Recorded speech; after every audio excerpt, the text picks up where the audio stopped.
Aujourd'hui, je vous emmène en Toscane, dans le Chianti. Nous sommes au sud de Florence, dans une région qui s'appelle Val di Pesa. Le village principal s'appelle San Casciano.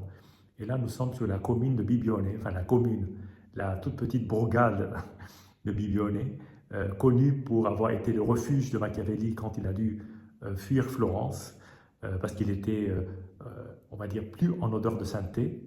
Et donc, dans ce bourg, autour de ce bourg, il y a des vignes qui appartiennent en partie au Castello di Bibione, mais aussi au Castelli di Greve Pesa. Et donc, Castelli di Greve Pesa est un domaine vinicole, oléicole, donc avec des vignes, des oliviers et puis évidemment des cyprès, si typiques de la Toscane. Donc là, du coup, je vous fais du archi local, et puis qui plus est, un vin tout à fait typique de la région qui s'appelle le Vin Santo. Alors le Vin Santo, c'est un vin particulier parce que les raisins sont cueillis à maturité et ensuite sont séchés dans des endroits plutôt où il y a de l'air qui circule, donc pas du tout dans des caves souterraines, bien au contraire à l'étage, et qui ne craignent pas la chaleur, justement parce qu'il faut que les baies sèchent, et ensuite les baies sont pressurées et fournissent un vin qui est d'une grande concentration aromatique, puisque de toute façon, les raisins se contractent tellement que le jus en est archi concentré. Bien entendu, ce n'est pas un vin de table classique qu'on peut déguster avec les spécialités florentines comme par exemple la tagliata ou la bistecca fiorentina, donc pas avec de la viande rouge, mais en revanche, ça va très bien avec les spécialités allez, sucrées de la région, donc comme les cantucci. En tout cas, c'est un vin de dessert, si on voulait le catégoriser, bien que je n'aime pas trop cette qualification, parce que ça interdit finalement de goûter à table des vins qui sortent des sacro-saints vins blancs secs et vins rouges secs. Donc, cette idée de vin apéritif, vin dessert, vin de viande, vin de poisson, je ne suis pas très attaché à cette notion-là parce que finalement, le plaisir d'un vin peut arriver à n'importe quel moment de la vie et ça peut être en cours de repas. Voilà, mais bon, on va dire de manière assez classique, on va plutôt le ranger dans ces vins de dessert. Il titre à 14,5, alors ça peut paraître beaucoup pour un vin, mais aujourd'hui 14,5 devient presque une norme. Au départ, c'était principalement les vins californiens. Aujourd'hui, on trouve des vins, on commençait par les sites de la France et maintenant, on ne s'interdit pas des vins à 14,5 au nord du Rhône et parfois même, ça peut arriver de temps en temps, même en Bourgogne sur certaines années. Donc là, on parle donc de cette cuvée qui s'appelle Clemente VII, du nom du pape Clément VII, qui est un pape qui a régné pendant 11 ans. À une période, c'est un Medici, donc de la grande famille florentine, qui avait évidemment énormément de pouvoir à l'époque. Et donc ce pape a régné pendant 11 ans, pendant une période extrêmement tumultueuse. Je ne suis pas là pour vous conter l'histoire, mais si vous vous intéressez à l'histoire, ben, vous lirez quelques informations sur ce pape. Mais ne me demandez pas qu'est-ce qui a fait que ce pape a donné son nom à cette cuvée, autrement bien évidemment qu'il était de la région, puisqu'il était de Florence.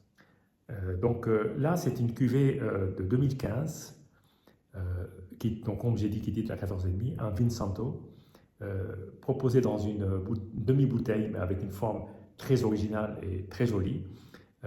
Cette même bouteille existe dans un format de 75 centilitres. Mais bon, le format le plus classique, c'est la demi-bouteille, parce que vous vous doutez bien, ce ne sont pas des vins qu'on consomme de manière rapide. Donc, en plus, une fois ouvert, on peut le garder quelques jours, il n'y a aucun souci là-dessus. Que dire d'autre? Les cépages sont essentiellement le Trebbiano et la Malvasia. Donc, quand il s'agit d'une version en blanc, comme vous pouvez voir, la couleur est foncée. C'est une couleur très ambrée. Et donc, voilà, je vais vous proposer de la déguster comme ça sur le pouce. J'ai ouvert la bouteille il y a 1 heure ou 2 heures, mais soyons clairs, c'est un vin qui qui est tout de suite très puissant dès l'ouverture. Vous pouvez voir, la couleur est une belle couleur, presque un peu rougeâtre, très doré, or très foncé, évidemment ambré. Et donc voilà. Alors la température de dégustation, communément on dit entre 14 et 16. En dessous, on perd, alors c'est peut-être plus frais, plus facile à déguster, mais finalement 14,5 c'est pas si énorme. Et si c'est plus frais ou presque un peu froid, on perd certains arômes, et effectivement c'est un vin assez riche. Bien, ben allons-y. Déjà le nez est un mélange à la fois de fruits secs, enfin de fruits secs de type amande, et puis de la pâte de fruits, comme du coin ou un peu mandarine, un peu agrumes. C'est un très beau nez, en plus d'avoir une très belle robe.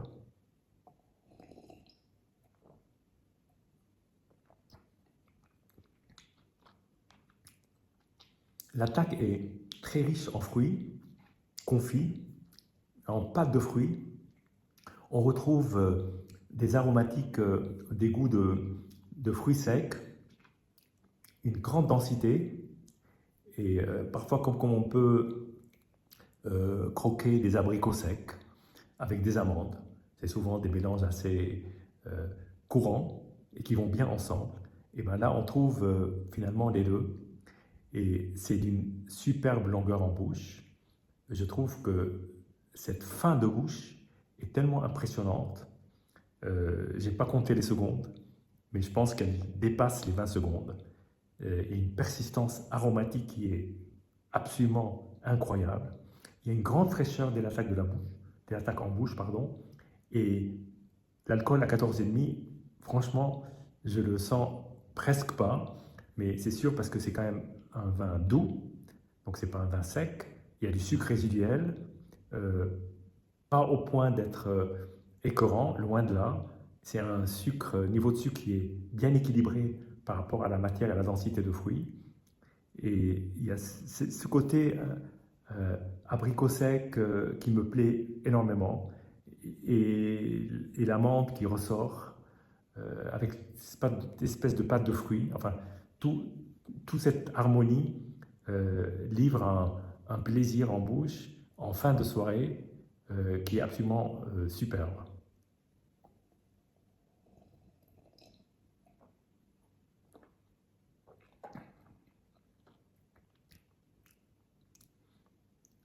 Quelle longueur!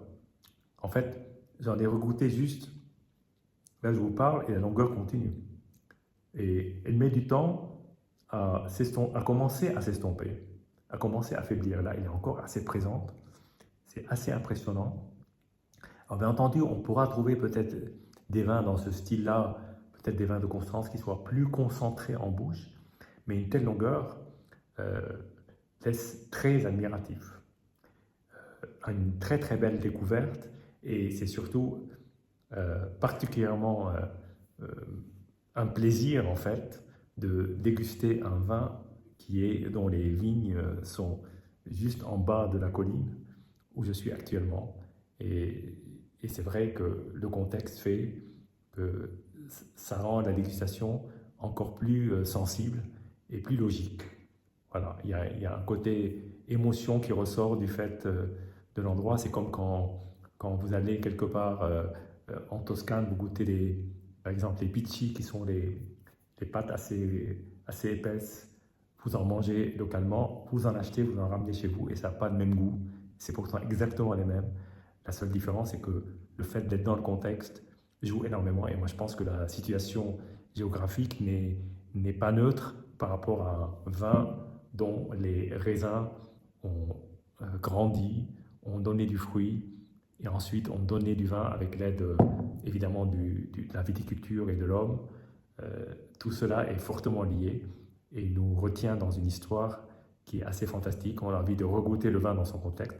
Alors cette bouteille, une fois la semaine terminée, elle va rentrer chez moi à la maison. Je vais la goûter Ce sera peut-être pas tout à fait la même chose, mais en tout cas, j'aurai imprimé, et en particulier avec cet élan de longueur en bouche, ces moments spéciaux que sont de déguster un vin du cru dans son jus ou dans son cru.